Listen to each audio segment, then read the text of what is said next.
Hey guys, welcome. This is Straight Talk, no sugar added. I'm so glad you're here with me today. Today is going to be a very fun day because I love talking to coaches and people who are transforming people's lives. And as you know, I go around the whole planet trying to find those people for you. And today I found Alice Graves, and she's the founder of Spark Your Passion. She coaches high achieving and driven women who have already accomplished a lot, but they struggle to see their own brilliance. I freaking love that. So her desire is to help as many as possible, as many people as possible to step into their future that they deserve. And so she has a lot of expertise. So we're going to talk to her about a lot of different things. She does work in communications, overcoming limitations and obstacles, leadership, sales, productivity, and so on. So we're going to have a great conversation today. Hi, Alice. How are you? Welcome to my show. Thank you. I'm very good. Thanks so much for having me. I'm really excited to be here as well and to dig into all of that. A lot to live up to now. That was a very good introduction. Well, that's who you are. That's what I got. But Alice, it's really, really, really nice to have you here. So, my listeners are amazing and they're very interactive, which is so fun. And I get a lot of, great responses when I have people who are going to come on here and kind of help them overcome where they're stuck. And that's happening a lot now, especially with COVID and all this transitioning that people are doing. So I think this conversation is going to be super fun and useful. So before we go there, I always like to start the show with, I know I gave a little bio of you, but I want to know a little bit more about you, Alice. So tell us a little bit more about who you are. Absolutely. So just very on the logistics point of view, so I'm originally from London, and as I mentioned to you just before, I've now been living in the beautiful city of Amsterdam for 11 years. And I've lived a life where I feel that I'm probably now on sort of the third phase of my life, and I'm entering into my fifth career. And I felt for a long time in my life that I was searching for something. And it got to a point where I feared I would never find it. I really felt like I was just going to be one of those people who would never be satisfied in life, that I would always feel like I was searching for my purpose. And maybe I would never find it. And I'd always be just sort of, feeling like something was missing. And I've had many different careers. My original passion was acting. That's what I wanted to do. I really wanted to be an actress. And that did, well, it obviously, I'm not a famous actress now. That didn't quite work out. That was the first career. And after that, I sort of fell into the corporate world. And I think I did what a lot of people do. You just get busy with life. And I think especially when you're young, you're sort of enjoying being busy and you're earning money, and you think that that will bring you the satisfaction and the fulfillment that you want. And I know, especially for me, because I came from an acting background and I didn't have a high education, I always felt inferior to everyone I worked with. So I felt, well, if I can earn more money, then that will make me feel really good about myself. Right. So I sort of went marching off into the corporate career, and I did really well. I really enjoyed my time in the corporate career, but at one point I realized I have more now than I ever thought I would have. I got to a level that I didn't really think I would get to. I'm earning really good money. So why do I still not think I'm good enough? And I realized that a fancy holiday or, a nice handbag, that's not going to make me feel great about myself. And that's what sort of took me on to this other path of trying to figure out why, what is wrong with me? That's what I initially thought. And then, of course, I came to discover, well, there's nothing wrong with me. I'm just maybe looking in the wrong place to get my fulfillment. And that's what led me on the path into just self-discovery and coaching, and now helping lots of other women hopefully find their fulfillment as I found mine. Yeah, that's amazing. And, I think that's a lot of our stories, right? And that's why what you're doing is important, because that's my story too. And I know that a lot of women can relate to this. So this is good. So when you went to going into this, trying to find like what that thing was, did you yourself seek out like a coach or a mentor or something? Oh, you did. Okay. How was that for you? How was that experience? Amazing. I mean, absolutely amazing. So I had actually seen a coach years ago. I think probably when I was like 20 years old, I had my first coach where I was a bit like, I don't know what to do with my life. And I think, I don't want to say I was too young for it, but I wasn't in the right, I think, mindset to really grasp what I was being taught. And then, yeah, probably about 5 years ago, I went and I got myself a coach, and I still see her. She is amazing, this woman. It's I mean, she's been amazing. doing it for years and Mhm, years, mhm. so talented. And I always feel like one conversation with her, it's like I've had a sort of something has, you know, ignited within me every conversation. And then I did this very intensive 3 month coaching course. And the most fascinating thing, and I know you're really experienced and you've done your NLP with coaching, is you're learning about yourself. Mhm. That's the whole point of learning about coaching. It's not just Right. learning about tools, you are studying yourself so that you can help other people. And it still blows my mind because it's all these things, all these thoughts that you don't even realize you still hang on to. You know, I had so much pain from my failed acting career, which happened when I was 19 years old. Right. And it's like that was so long ago. It's coming up to 20 years ago. And I could not believe I'm still holding pain from that experience. I didn't even know it. Right. Right. And Right. you're just it uncovering all these things. You don't realize all the sort of traumas that you hold onto. And I think for a lot of us, especially in the West, we almost feel we can't use the word trauma because, you know, I've lived a really good life. Mhm.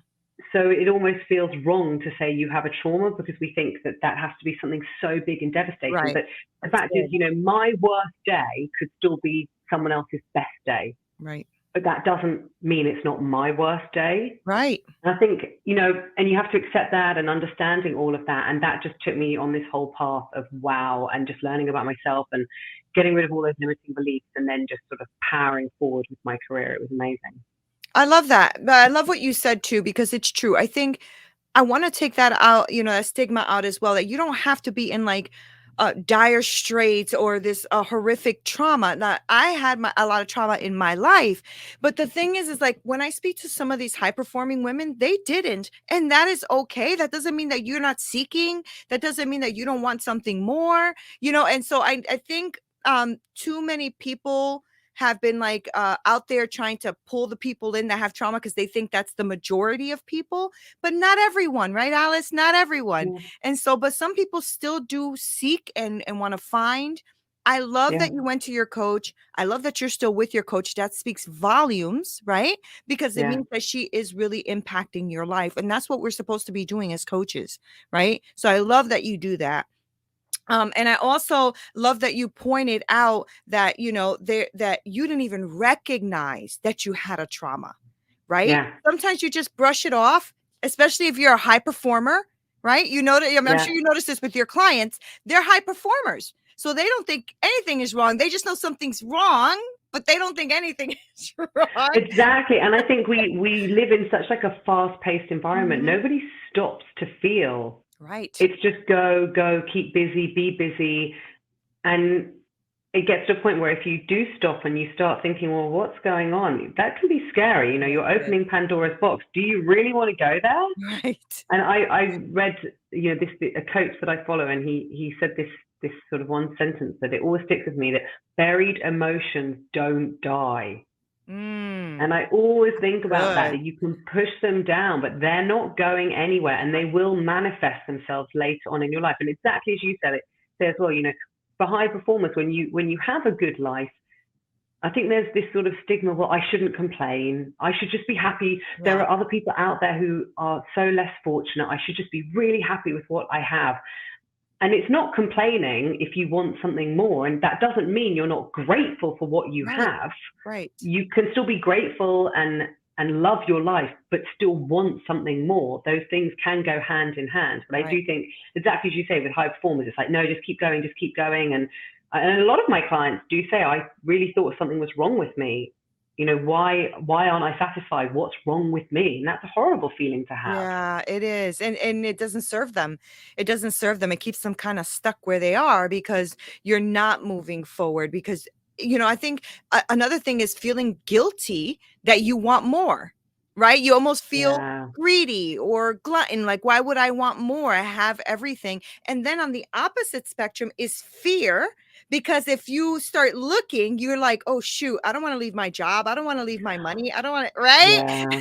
And So it's true, because like you've built a lifestyle for yourself. right. Right. And you're going so fast that I do think it's sort of, it's only later in life that you sort of stop and you think, wait a minute, how did I get here? And again, you know, I'm happy that I've got some money in the bank. That's great, but I'm not really happy. And then why aren't I happy? I was told if I worked hard, if I got promotions, if I was, you know, a good person, that I would be happy, and I've done those things. So why? And okay, maybe the word happy isn't the right word. They are happy, but there's something is missing, and it's sort of that lie that we buy into. That's how society works. Society only works if we all sort of buy into the system and the belief that, you know, and I'm not saying don't be good, but, you know, be good, work hard, get your promotion, work in the system, you know, good things will happen.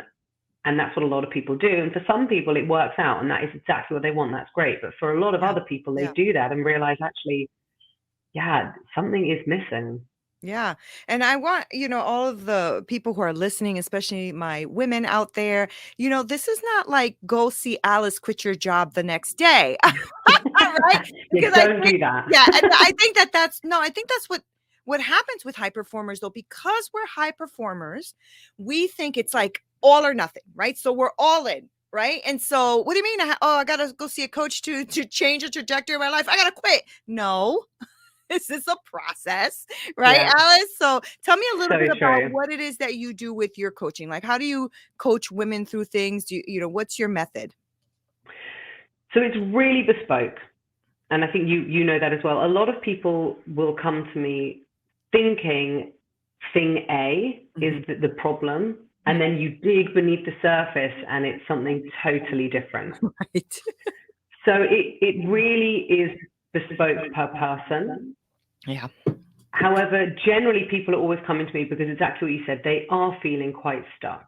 They've got to a certain point in their career, things are good, maybe, you know, they've had their second child, their priorities have shifted, and they're thinking, I'm not really sure this is what I want anymore. A big part of what I do is exactly what you just said, slow down. We don't need to quit our jobs tomorrow. And I think often people just think it will be easier just to cut their ties and go and do something different. You know, sometimes that can, in a very weird way, can seem like the easy option. So a big part of the work I do is actually just reconnecting with who you are, because, you know, when I look at my children, they know exactly what they want to do, what they want, what they don't want. There's no pressure on them. They haven't yet been molded to believe that this is good and this is bad and this makes you more important than someone else. They just do what their gut tells them and what they know feels good for them. And yet, as we grow, all these pressures are put on us from society, from cultures, you know, just how we grow up. This is who you need to be. So we start becoming who we think we need to be to get approval from parents, from teachers, from friends. So a big part of what I do is reconnecting with who you are. Who are you? I mean, the simplest question, what would make you happy? I don't know. I mean, honestly, if you ask some of, you know, your clients that, I'm sure it's the same. What do you want? No idea. I have no idea what I want. So a big part is reconnecting with who you are, finding, you know, what is it in your week that gives you energy? And what is it that drains you of energy? Let's go back to what you used to love when you were younger and slow down. I always tell them there is no pressure. You've been, you know, building up to this point in your life for 20, 30 years. We don't need to jump ship right now. You've still got another 40 or so years left. Like, we can take a few years to figure this out. So really reconnecting with who they are, and then before they make any big decisions, experiment what it feels like. Right. And this is a step that I think a lot of people miss. You cannot know what is right for you until you actually try it out. And I think as humans, we try to gather as much information as possible when we're faced with a difficult decision. You know, we do as much research, speak to so many people, gather data, and you're sort of overwhelmed with information. Right. Yes, it will help you to a certain extent, but at one point you just have to go and try it out. And there are low risk ways you can do this without quitting your job. You know, if you decide suddenly, I think I really want to become a food blogger, I will work with my clients to see, okay, how can you experiment with that in a low risk setting? So maybe that means reaching out to some people who write blogs. Ask them, like, what does your day really look like? Because in our mind, we're probably thinking, oh, go to cafes and, Right. go to Right. restaurants and like I Right. get paid and I take my laptop. And actually, in reality, the blog is like, yeah, I spend 90% of my time looking for places and I'm behind my desk. And actually, it's not, it's a Right. very different image, or the practicality is very different from your image. So it's really with reconnecting with themselves, experimenting, and then actually forming a plan on how you can go and achieve that without losing everything you've built up. Yeah, I love that. And you know what I love, Alice, is the slowing down part, because and I don't know if this is everybody's perception of a coach, but I know for a few of them it is like you're supposed to fix their problem ASAP, right? So they're gonna come see you 3 weeks later. They're on, and I'm like, that's not how this works. If it No. took you this long to get to where you are, it's not gonna take me 3 weeks to get you out of it, you know? Yeah. So I love that, because I think that you're giving them a good idea of what coaching is, and how you can kind of get stuck, and how we have to work methodically to get you unstuck, Yeah. right? And I think the fascinating thing is you never know what will come up. Right. So, and that's why, and this is why I always say to my clients, I don't work with people for one-off sessions. It's a minimum of 3 months for the exact reason you said. Yeah. I don't want to sell false expectations that, within an hour, I'm going to change everything. I wish I had that power. Me Like, that would too. be amazing. I We'd wish be I rich. could, We'd be yeah, filthy rich. and just like changing the world, and it would be amazing. But it doesn't. Right. Exactly as you say, it does take a long time, and you never know what will come up. So as I say, we always have this end goal of, in 3 months' time or 6 months' time, you want to know what your next step is. You want to have a clear plan of how you're going to reach that. And these are Yeah. all the things standing in the way. But we don't know what comes up. Right. Suddenly we have a session, and in that session, we hear about all these negative beliefs you have. And it's not just about what do I want next. It's what is stopping you from hearing what you want? What are the images we have of who we are? They're so powerful that we lose touch with who we are, and we become the person we think we need to be in Yeah. order to Good. survive in life. Mm-hmm. Mm-hmm. And breaking that away and just quieting all the noises so Yep. that you can really just hear, who am I? And not be scared of that. That's Right. the other That's part I the other do a part. lot of Yeah. work on. Yeah. Then you have to accept it, because I have this sort of, I want to be this really tough sort of business woman who is very harsh and strict. I don't know why. I just had this image. And then you realize that's just not who you are. And then you have to accept that, okay, I'm a nice person though. I mean, Right. oh no. Right. Yeah. No, you're right. And it is, it's so weird, fear, isn't it? It's such a weird thing, because we are literally, if we stop for a second and just realize what we're afraid of, is so irrational to be afraid of that. Right? Like, our brains, yes, are wired for fear. We all know that. Like, it's supposed to be a protective mechanism, but we end up being afraid of how people look at us, what people will say, how we feel. And I'm like, the brain is just working with what you've taught it, but it's so ridiculous to be fearful of those things when you think about it. When you stop for a Oh second yeah. and you think about, "Oh my god, what's that person gonna say?" Who cares? Like, you walk through a store every day, people look at you all the time. It doesn't you don't It's not like you stop and go, "What does he think? What does he think? What does he think? What does he think? What does he," you know what I It's mean? so true. When you say that, it makes me laugh, because I always think about how it is so dumb. But like, if I'm walking somewhere and I realize I've gone the wrong way, and I know I'm not alone in doing this, Right. I can't just turn around and walk the other way, because I'm thinking people will know I'm going the wrong Right. way, And so you pretend like to look in a shop window. Oh, and then I'm like, oh, it's this way. Oh, I should turn around and go the other way. Like, Oh and my I often see this god. sort of posted on social media, like, haha, does anyone else do that? And I'm like, yeah, oh my God. And then you realize other people do it, and it's ridiculous. I mean, so that makes me laugh. I've done that. That's why I'm laughing. Oh my gosh. It's so silly. It's so Yeah, silly. I've done the same thing. And it's just, yeah. what is that? And this is, of course, on a very minor level, Right. but Right. then it does have a much bigger impact. And a saying I always think of when I get scared is, nobody cares because they're all at the center of their own universe. Right. So we think everyone is thinking about us, but they're not, Right. because they are at the center of their universe and they are just thinking about what everyone's thinking about them. Right. Right. No one's thinking about anyone else. They're all just worrying what everyone else is thinking about them.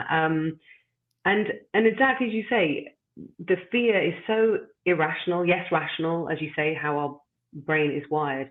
But we spend so much time worrying about things Mm-hmm. that never happen. Mm-hmm. And I honestly think it is a form of torture when you make yourself live Yeah. something in your head that hasn't yet happened, and you make yourself live it over and over and over again. Mm-hmm. And I Mm-hmm. think that is a form of mental torture to yourself. Yeah.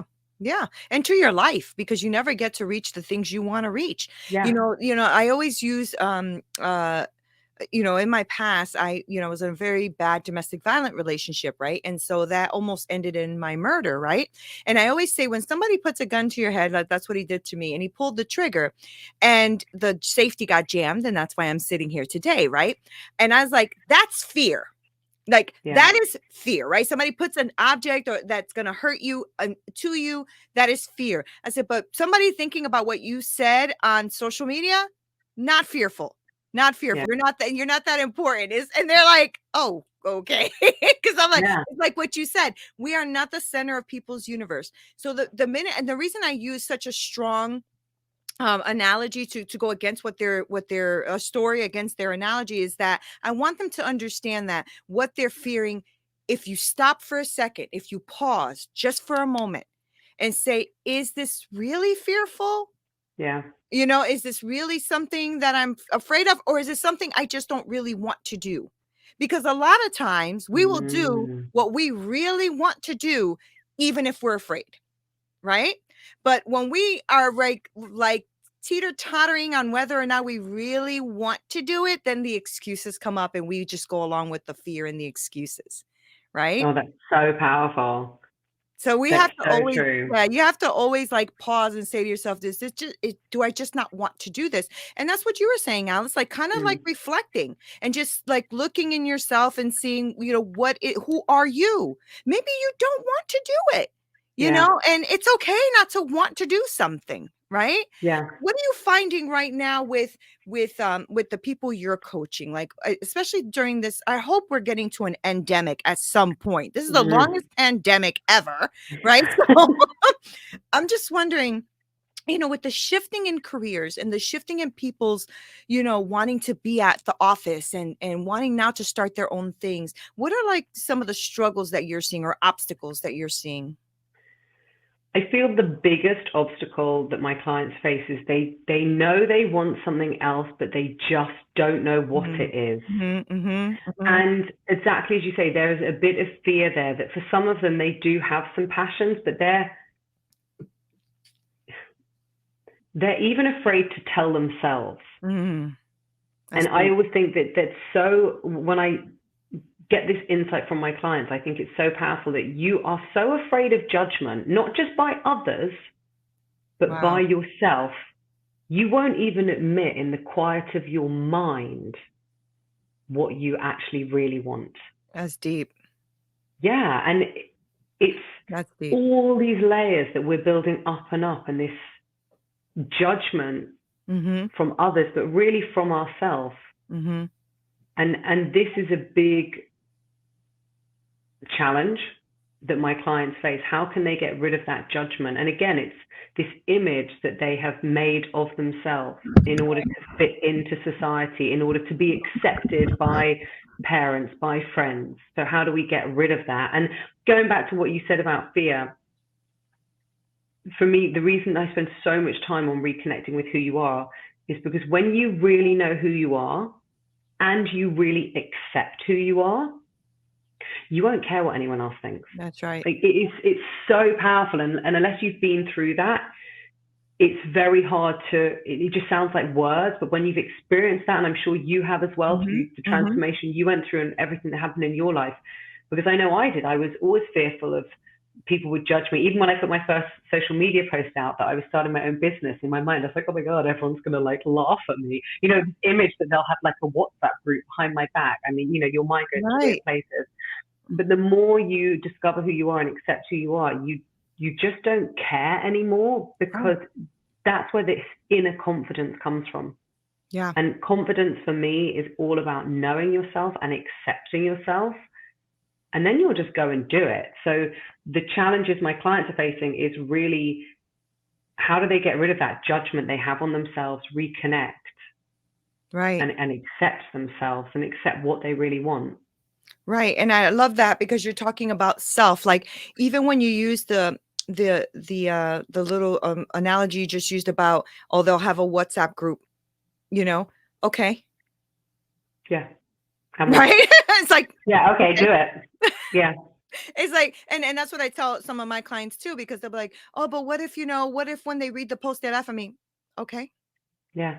And they're like, And okay. I'm the like, funny you're not thing, there. You're not in the room. Who cares? yeah. And the funny thing is, whenever you dig into Yeah. those, what where our mind goes, there's often one person that they're picturing. Yeah. It's not really all of their friends. It's Yeah. like one colleague that there was a bit of conflict, and it's like, do you even care about that one person? In your mind, you picture lots of people, but actually, when you dig beneath the surface, there's like one or two people that Yes. you Yes. really feel it's them. Yes. It's like, well, who are they? Let that go, Right. because it's not everyone, That's and so they're not good. even part of your life anymore. So Right. why let those people control you? And Right. life is so short. We're gone in the blink of an I eye. It's know. just too short to be stuck doing something you don't want to do, or not living a life you want to live, or being so fearful of what others think that you don't allow yourself to just be you and love you and do what you want to do. Right. Right. And I think about that a lot because I know that I'm going to be 50 this year and I'm thinking to myself, where, how, Yeah. like this, gone, So quick. and that's why I love having these conversations because these moments are fleeing. Me Mm. and you already had a conversation that's already done. It's like it's Yeah. that it's and every time I think about them, like seconds are just going by, minutes are just going by, and if you don't start to enjoy life or have someone help you through it, right, Alice? Because that's Yeah. important. That's why me and you do the work that we do because we're literally trying to help you through it. Yeah. Right. So I love what you're doing. I love your energy. You're like Thank super you. fun. So I would love for you to tell my audience where they can find you. I know that my audience are mainly women and they're mainly professionals and stuff because I have a lot of entrepreneurs and coaches and stuff on here. But I would love for you to tell them, like, if they want to work with you, like how to get in contact with you, what your site is, all of that great stuff, please. Absolutely, yeah. And thank you. I just love this conversation. I feel like we could just talk for Yeah, hours. forever. I know. So yeah, you can contact me on my website, which is my name, alicegraves.com, or you can just drop me an email at alice@alicegraves.com. And I always say, I think for some people it can be quite daunting to take that first step. So sometimes they're on the edge, they want to have a conversation. I am really an open book. I'm very happy just to have a chat. So if you just want to find out more, just drop me an email, and I'm always happy to arrange a call with no pressure, just to tell you more about what I do and what coaching is and how I might be able to help you. So I always want to say that because I think that first step, Yeah. we've done it so many times, but for someone who is their first step, it can feel really quite scary just to Yeah. even send that email, to have that chat. Yeah. So really, it is just a conversation, just to see if there's a fit and to see what's going on. Yeah, and the best thing about what you do too is that you can do it with anyone, anywhere in the globe. So, Absolutely. I have yeah. clients in Australia and on the West Coast. So I'm really, of the US, I'm covering the whole Yeah, world. that's the beautiful thing about this new Yeah, technology, right? You can help people absolutely. everywhere. So, thank you so much, Alice, for being here and spreading all that My wisdom. You were pleasure. super fun. Thank you. Thank you. Thank you. Thank you. And guys, thank you so much for being here, spending time with us. Please make sure that you follow Alice Graves at alicegraves.com. I'll make sure to link all of her information below so that you can contact her. Remember, remember also that she did say you can email her and we could start a discovery call with her and all of that so that you can see if you and Alice can work together. I think it would be amazing. She is amazing. I love that she was here today and she dropped all of this beautiful knowledge for you guys. Thank you guys for being here. As you know, this is Neena Perez, Straight Talk, No Sugar Added. Make sure that you like, share, and subscribe. We're trying to grow this community.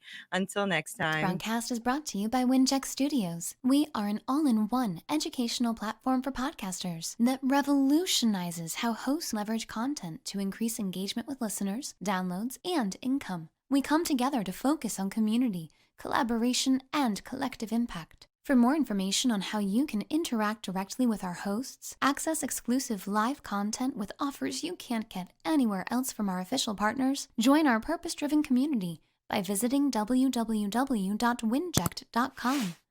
If you're ready to build a career doing what you love, then we're ready to see you there.